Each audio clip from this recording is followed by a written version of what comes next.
हार्दिक स्वागत करती हूँ। विषय हिंदी।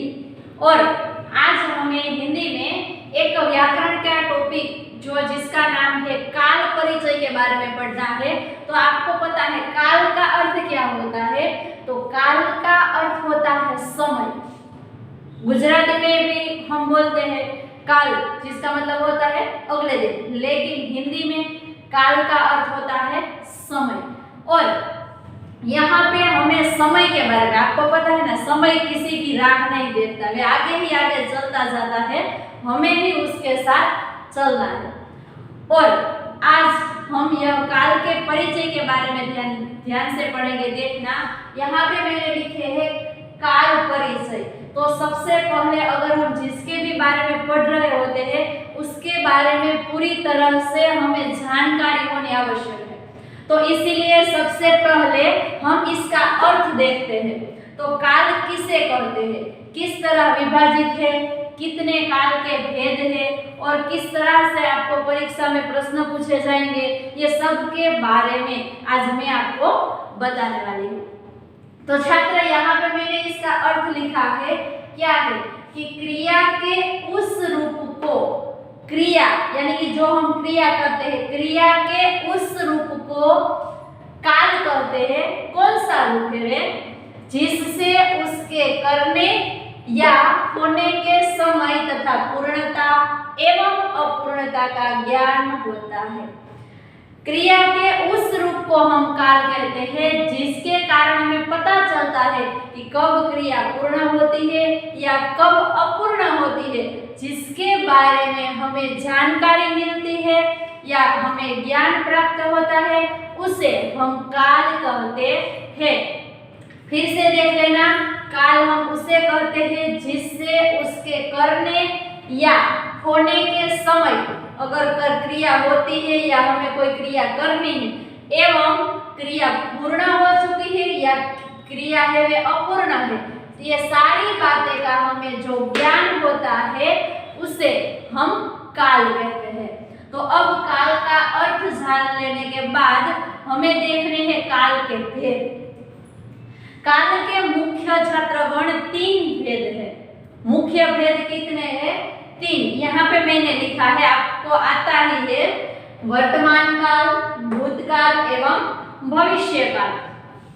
तो अगर आपको आते हैं अब पता है, लेकिन फिर भी मैं इसका शाब्दिक अर्थ दे ही देती हूँ। सबसे पहले है वर्तमान काल। तो वर्तमान काल किसे कहते हैं कि जो क्रिया अब हमारे सामने हो रही है, जो शुरू है हमारे सामने, उसे कहते हैं वर्तमान काल। दूसरा है भूतकाल, जो क्रिया हो चुकी है उसे भूतकाल कहते हैं। और भविष्य काल, तो जो भविष्य में होने वाला है इसको हम क्या कहते हैं? भविष्य काल। इसके एक वाक्य में आपको बता देती हूँ। आप स्कूल आ रहे हैं तो वे क्या है? वर्तमान काल, आ रहे हैं। आप स्कूल आने वाले हैं तो वे क्या है? भविष्य काल है, आने वाले हैं। और आप स्कूल आ गए थे तो वे क्या है? भूतकाल है। तो उसी प्रकार तीनों का जो अर्थ होता है, जो वर्तमान, जो हमारा समय शुरू है वे भूतकाल, जो बीत गया है वे, और तीसरा है भविष्य काल, जो होने वाला है, जिसको कहते हैं भविष्य काल। तो सबसे पहले इस काल के बारे में बात कर देती हूँ। तो हमें अब आज क्या देखना है? सबसे पहला हमारा जो काल है क्या है? वर्तमान काल। तो वर्तमान काल है, लेकिन फिर भी इसमें भी अन्य भेद पड़ते हैं। वर्तमान काल किसे कहते हैं? सामान्य, अपूर्ण। तो उसी प्रकार वर्तमान काल के भी भेद है, भूतकाल के भी है और भविष्य काल के भी है। आपको हमें कभी कभी ऐसा लगता है, हमें हमारे भविष्य के जानने की बहुत ही इच्छा होती है। हम किसी को पूछते हैं, बताना मेरे भविष्य में क्या है? तो जो अगर आगे होने वाला है इसके बारे में बात करते हैं तो उसे भविष्य काल बोलते हैं। भूतकाल जो बीत चुका है, कहते हैं ना, कभी कोई किसी आदमी को अपने भूतकाल याद नहीं करना चाहिए, बीत गई सो बात गई। लेकिन ये जो हमारा वर्तमान है, जो इस स्थिति है, उसके साथ रहकर हमें चलना चाहिए। गुजराती में कहा जाता है ना ભૂતકાળની યાદમાં, ભવિષ્યના પ્લાનમાં તમારું વર્तमान न भूलाए તે याद રાખજો। तो छात्र यहाँ पे हम सबसे पहले देखते हैं वर्तमान काल। तो वर्तमान काल, तो सबसे पहले वर्तमान का अर्थ देखते हैं, उसके बाद इनके जो भेद है, इसके जो उदाहरण है वे हमें देखना है। तो सबसे पहला है वर्तमान काल। तो वर्तमान किसे कहते हैं? वर्तमान समय में, यानी कि जो समय चल रहा है उसमें, वर्तमान समय में होने वाली क्रिया से वर्तमान काल का बोध होता है। वर्तमान समय मैं आपको पढ़ा रही हूँ वे वर्तमान है, क्योंकि मैं अभी ये मेरी क्रिया शुरू है, इसीलिए जिस क्रिया शुरू होती है और इसके बारे में हमें पता चलता है तो उसे हम वर्तमान काल कह सकते हैं। अब वर्तमान काल के भी भेद है।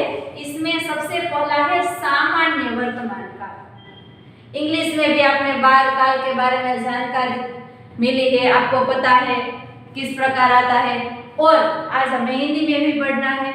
तो यहाँ पे मैंने लिखा है सामान्य वर्तमान काल। तो सामान्य वर्तमान काल किसे कहते हैं? क्रिया का वह रूप, यानी कि जो क्रिया है इसका वे रूप है जिससे वर्तमान काल में क्रिया का होना पाया जाए।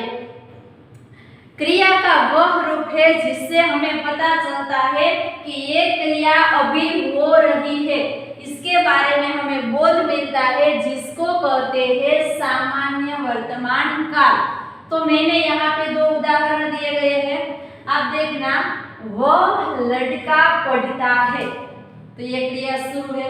मैंने ऐसा नहीं बोला वे लड़का उन्होंने पढ़ लिया है या वे पढ़ने वाला है, ऐसी मैंने कोई भी बात की नहीं है, लेकिन मैंने क्या बताया है? वह लड़का पढ़ता है। तो यहाँ पे लिखा है पढ़ता है, तो ये जो क्रिया है वे असल में अभी शुरू है, इसीलिए यहाँ पे देखो क्रिया का वह रूप जिससे वर्तमान काल में क्रिया का होना पाया जाए। तो हमें अभी पता चलता है कि वे लड़का है, वे पढ़ रहा है, तो इसीलिए ये क्या है? सामान्य वर्तमान काल। दूसरा है वह सुबह चलने जाता है। वे जाता है, मैंने ऐसा नहीं बोला है वे चल रहा है, लेकिन वह सुबह चलने जाता है। तो यहाँ पे जो जाता है, पढ़ता है, लेकिन क्रिया होना पाया जाए, हमें दिख नहीं रहा है कि ये जा ही रहा है, बस निकल ही गया, अरे अभी चलता ही है, ऐसे हमें नहीं पता चलता। लेकिन वर्तमान काल में क्रिया का होना हमें ऐसा प्रतीत होता है कि ऐसा होने वाला है। जो यहाँ पे लिखा है वह लड़का पढ़ता है, चलने जाता है, हमारे सामने नहीं देखा कि वे चल रहा है। अगर वहां पे होता चल रहा है तो वे तो वर्तमान काल ही होता, वे सामान्य वर्तमान काल नहीं होता।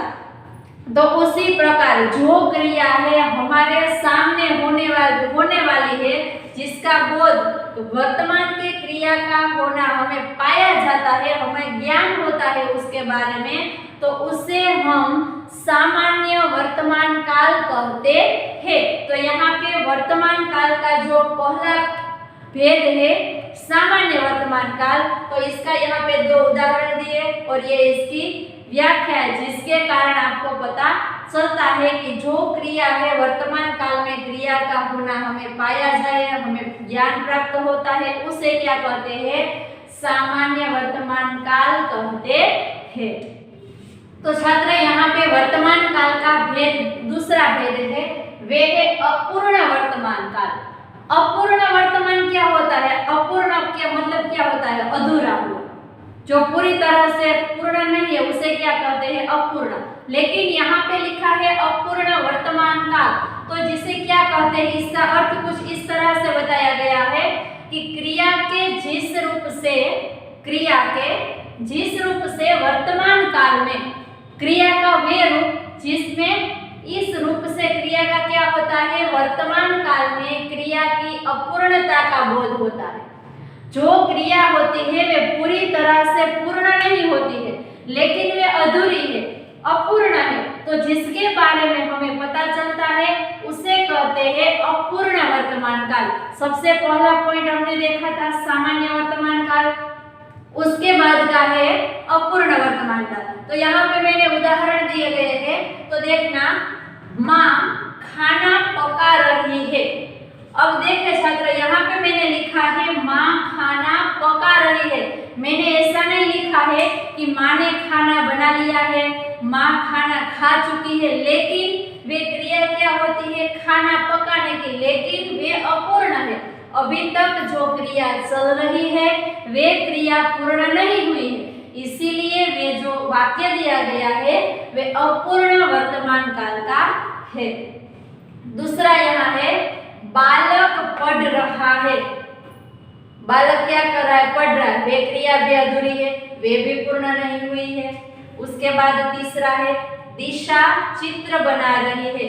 दिशा क्या कर रही है, चित्र बना रही है।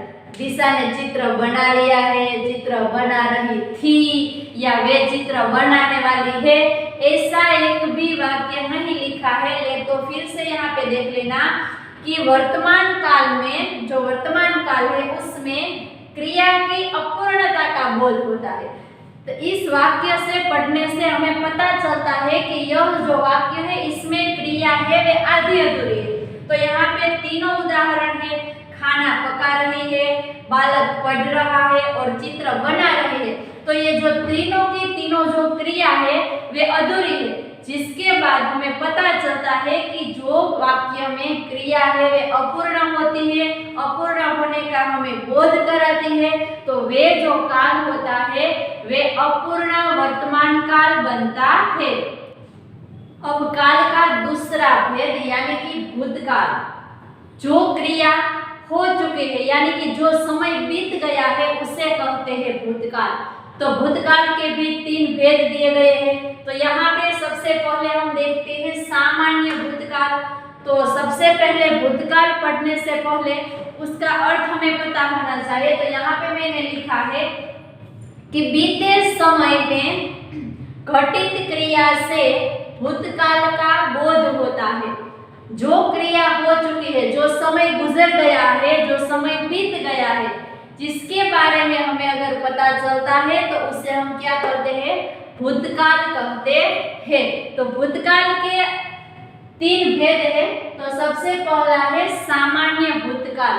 तो सामान्य भूतकाल हम किसे कहते हैं, क्रिया के जिस रूप से बीते हुए समय का निश्चित रूप जान न हो। क्रिया हो चुकी है, उसमें समय भी बीत गया है, लेकिन जो क्रिया हो चुकी है जिसका निश्चित रूप है वे हमें पता न चले, उसे कहते हैं सामान्य भूतकाल। क्रिया तो हुई है लेकिन जो उसका निश्चित रूप है उसके बारे में हमें पता न चलता हो तो उसे कहते हैं सामान्य भूतकाल। यहाँ पे उसके उदाहरण दिए गए हैं। सीता आई, क्रिया तो हुई लेकिन आई, लेकिन हमें परफेक्ट पूरी तरह से पता नहीं कि सीता आ ही गई है। तो पूरी तरह से जिस बात का हमें पता नहीं चलता है उसे सामान्य भूतकाल कहते हैं। दूसरा है गीता ने पत्र लिखा। कब लिखा, किसे लिखा, कौन से दिन लिखा, वे कुछ पता नहीं, लेकिन गीता ने पत्र लिखा। तो जिसमें निश्चित रूप से क्रिया का पता हमें नहीं चलता है उसे कहते हैं सामान्य भूतकाल। तीसरा है गोपाल ने खाना खाया। कब खाया, कहाँ पे खाया, ये कुछ पता नहीं चलता, लेकिन ऐसा ही पता है गोपाल ने खाना खाया। तो उसी प्रकार जो क्रिया होती है वे पूरी तरह से जो जिस समय का निश्चित रूप जान और समय का हमें निश्चित रूप जान नहीं पाए हो, जिसका ज्ञान हमें नहीं होता है, तो वे अनिश्चित रूप में है, तो उसे कहते हैं सामान्य भूतकाल। अब छात्र भूतकाल का जो दूसरा भेद है वे क्या है, पूर्ण भूतकाल। पूर्ण भूतकाल किसे कहते हैं, क्रिया के जिस रूप से बीते समय में कार्य की समाप्ति का पूर्ण बोध होता है उसे पूर्ण भूतकाल कहा जाता है। जो कार्य है वे पूरी तरह से समाप्त ही हो गया है, जिसका हमें पता चलता है कि नहीं ये कार्य है वे पूर्ण तरह से संपूर्ण हो ही गया है, तो उसे कहते हैं पूर्ण भूतकाल, यानी कि पूरी तरह से वे समय बीत चुका है। तो यहाँ पे उदाहरण दिए गए हैं कि मैंने खाना खा लिया था, वे क्रिया पूरी हो गई, मैंने खाना खा लिया था, तो पूरी तरह से वे निश्चित ही है और क्रिया पूर्ण हो चुकी है, तो जिसे कहते हैं पूर्ण भूतकाल। दूसरा है उसने देवल को मारा था, उसने मारा था उसे, वे क्रिया पूरी हो गई। तो यहाँ पे जो भी क्रिया होती है वे संपूर्ण पूरी तरह से पूर्ण होने का हमें बोध कराती है, तो वे सब जो वाक्य रचनाएं होती है उसका समावेश हम पूर्ण भूतकाल में कर सकते हैं। अब भूतकाल का तीसरा एवं आखिरी भेद देखते हैं, तो वे है अपूर्ण भूतकाल। आपने पहले देखा सामान्य भूतकाल और इसके बाद पूर्ण भूतकाल जिसमें पूरी तरह से क्रिया हो चुकी है, और यहाँ पे है अपूर्ण भूतकाल, तो जिसका अर्थ होता है पूरी तरह से जो क्रिया है वे पूर्ण नहीं हुई है, तो उसे कहते हैं अपूर्ण भूतकाल। तो इसका अर्थ यहाँ पे दिया गया है कि अपूर्ण भूतकाल है वे किसे कहते हैं, क्रिया के जिस रूप से यह जाना जाए, क्रिया का वे रूप है जिससे हमें पता चलता है कि क्रिया भूतकाल में हो रही थी, लेकिन उसकी समाप्ति का पता न चले। हमारे सामने अगर वह क्रिया हो तो रही थी, लेकिन हमें पूरी तरह से यही पता नहीं है कि वह क्रिया पूर्ण हुई है या नहीं हुई है, तो जिसके बारे में हमें पूरी तरह से जानकारी न हो या पूरी तरह से इस बात का ज्ञान प्राप्त न हो, तो उसे कहते हैं अपूर्ण भूतकाल। यहाँ पे उदाहरण दिए गए हैं, गौरी खीर खा रही थी। हमें ऐसा पता है कि गौरी खीर है वे खा रही थी, लेकिन वे पूरी तरह से खीर खा गई या वैसे की वैसी छोड़ दी या उन्होंने खाई नहीं, वे हमें पता नहीं है। तो गौरी खीर खा रही थी, ये जो क्रिया है वे थी हुई, तो वे भूतकाल में हो रही, लेकिन पूर्ण तरह से उसकी समाप्ति के बारे में हमें पता नहीं है। दूसरा है मोहन अपने गांव जा रहा था। मोहन गांव जा रहा था, लेकिन बीच में वापस आ गया या अपने गांव पहुंच गया, इसके बारे में हमें कुछ पता नहीं है। यानी कि शब्दार्थ के रूप में अगर मैं बताऊं तो यहाँ पे ऐसा होता है कि जो भी क्रिया होती है हमारे सामने हुई है, लेकिन उसके पूर्ण तरह से समाप्ति के बारे में हमें पता नहीं चलता है, तो वे जो का वाक्य होता है वे क्या है, अपूर्ण भूतकाल होता है। तो छात्र काल परिचय का हमारा तीसरा भेद भविष्यकाल, जिसे क्या कहते हैं, भविष्य में होने वाली कुछ बातें हैं। अगर हम आगे ही सोच लेते हम ये करने वाले हैं, हम वो करने वाले हैं, ये जो सारी बातें हैं उसे क्या कहते हैं, भविष्यकाल कहते हैं। तो भविष्यकाल का सामान्य अर्थ यहाँ पे मैंने लिखा है, भविष्य में किसी काम के होने का बोध होता है। अगर मैं ये करने वाला हूँ, वो करने वाला हूँ, ये सब बात आप लोग सोचते हो, तो उसे क्या कहते हैं, भविष्यकाल कहते हैं। तो भविष्यकाल के यहाँ पे सिर्फ दो ही भेद हमें पढ़ने हैं। तो पहला है सामान्य भविष्यकाल। सामान्य भविष्यकाल किसे कहते हैं, जिस प्रकार सामान्य वर्तमान काल, सामान्य भूतकाल, वैसा ही है सामान्य भविष्यकाल। तो किसे कहते हैं कि क्रिया के जिस रूप से भविष्य में होने वाले कार्य के विषय में जानकारी हो। हमें पता चलता है कि भविष्य में ये कार्य होने वाला है, तो जिसके बारे में हमें जानकारी होती है उसे कहते हैं सामान्य भविष्यकाल। तो सबसे पहले यहाँ पे उदाहरण लिए गए हैं, खुशी कोलकाता जाएगी। तो हमें पता है हमें पता चल गया है कि खुशी है वे कोलकाता जाने वाली है, तो वे भविष्य की बात है, लेकिन हमें पूरी तरह से मालूम है, तो वे उसका समावेश किसमें होता है, सामान्य भविष्यकाल में। दूसरा है राम राजस्थान जाएगा। राम राजस्थान जाएगा, तो वे भी ऐसा ही वाक्य है कि जिसमें भविष्य में होने वाले कार्य के विषय में हमें जानकारी प्राप्त हो गए हैं। तो ऐसा किसी भी वाक्य होता है तो उसका जो समावेश होता है वे सामान्य भविष्य काल में किया जा सकता है। भविष्य काल का दूसरा भेद संभाव्य भविष्य काल। संभाव्य यानी कि जिसकी संभावना होती है, हमें कोई किसी के बारे में पूरी तरह से जानकारी नहीं होती लेकिन होने की संभावना होती है तो उसे संभाव्य भविष्य काल कहते हैं, जिसका अर्थ यहाँ पे लिखा है कि आने वाले समय में किसी क्रिया के होने की संभावना होने पर संभाव्य भविष्य काल बनता है। तो यहाँ पे है कि कोई आने वाली क्रिया है, कोई बनने वाली है और जिसके बारे में हमें पहले से ही संभावना हो जाती है, तो ऐसा कोई भी वाक्य होता है तो वे क्या बन जाता है, संभाव्य भविष्य काल। तो यहाँ पे उदाहरण दिए गए थे, शायद बारिश होगी, बारिश होने की संभावना है, ऐसा लग रहा है, शायद बारिश होगी, तो ये संभावना सूचक वाक्य है, तो जिसका क्या कहते हैं, संभाव्य भविष्यकाल कहते हैं। दूसरा यहाँ पे है, शायद अतिथि आने वाले होंगे। अतिथि का तो कोई पता ही नहीं है कब आ जाए, किसे कहते हैं अतिथि, जिसकी आने की तिथि निश्चित न हो उसे अतिथि कहते हैं। तो यहाँ पे हमें पता ही नहीं होता है कब अतिथि आने वाले होते हैं, कभी कभी ऐसी संभावना होती है तो उसका जो अर्थ है वे क्या होता है, संभाव्य भविष्यकाल कहते हैं। तो छात्र यहाँ पे मैंने काल के भेद यानी कि भूतकाल, वर्तमान काल और भविष्य काल के बारे में और इसके अतिरिक्त उनमें भी कई प्रकार के तरह तरह के भेद है, लेकिन यहाँ पे जो जिस तरह से आपको प्रश्न पूछे जाएंगे उसी के आधार पर मैंने आपको पढ़ाया है।